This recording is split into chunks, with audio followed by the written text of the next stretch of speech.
woman was full of good works and charitable deeds, which she did. But it happened in those days that she became sick and died. When they had washed her, they laid her in an upper room. And since Lydda was near Joppa, and the disciples had heard that Peter was there, they sent 2 men to him, imploring him not to delay in coming to them.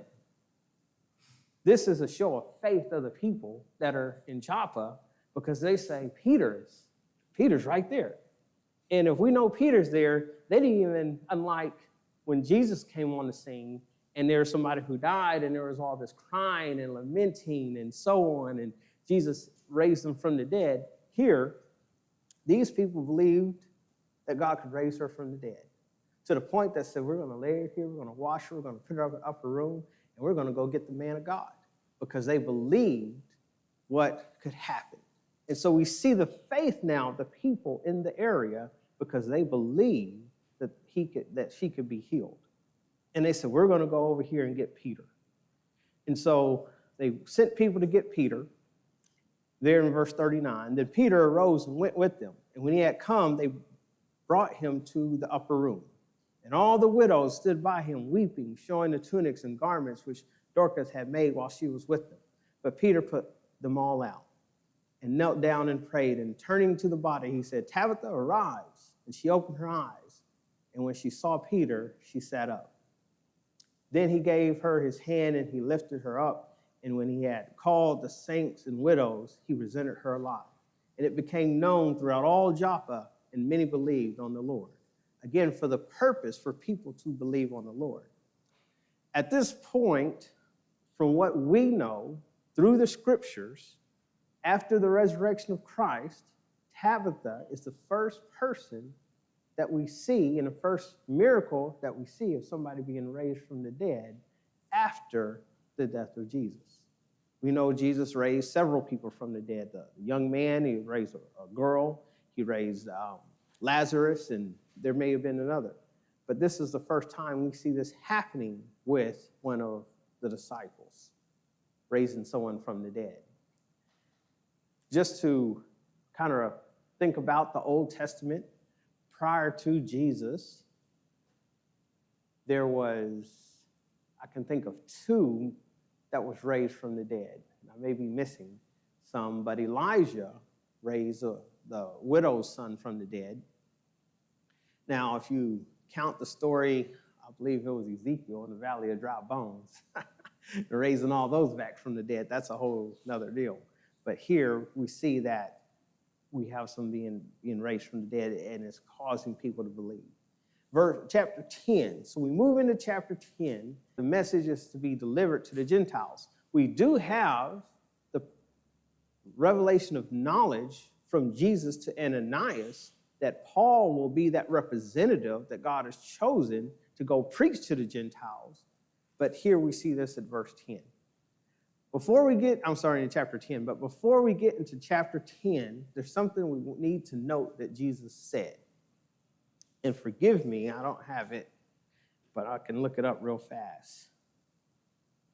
Because Jesus said something that we need to relate together.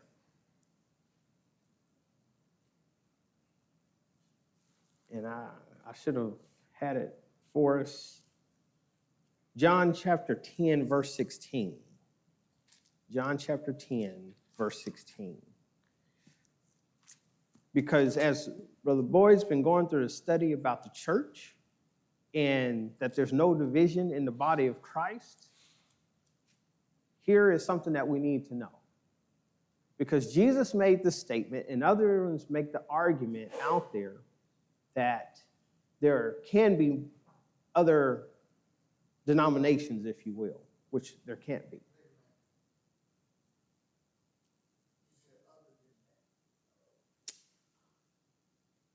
How should I word that?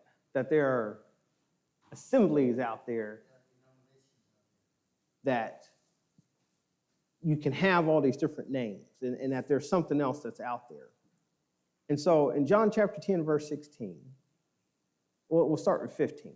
It says, and the Father knows me, even so I know the Father, and I lay down my life for the sheep.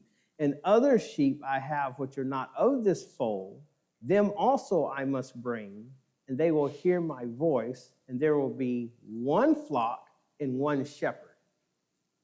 So when Jesus makes this statement, there are other sheep that I have that are not of this fold.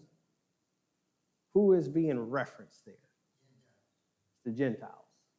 It's not, we're going to have these different names and these different men are going to come along and create different belief systems.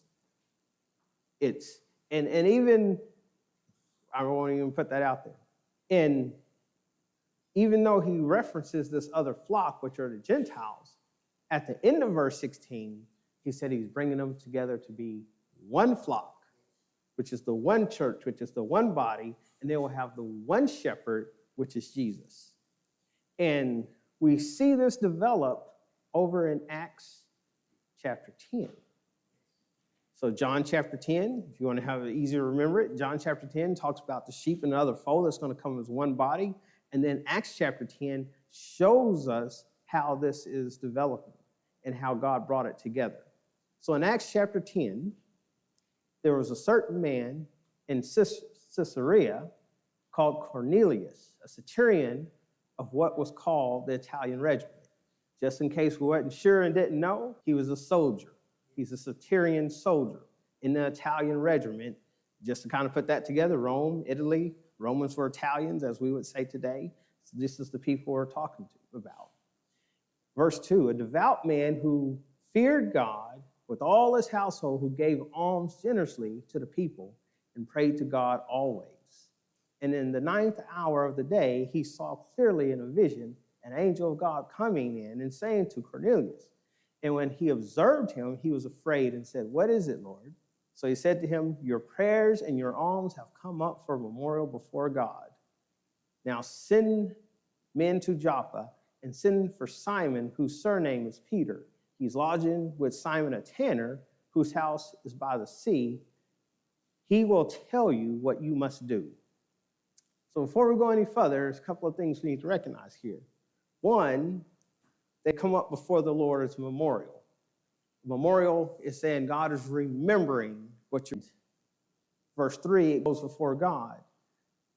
And then verse 3, it goes before God. And verse 6, what we need to underline is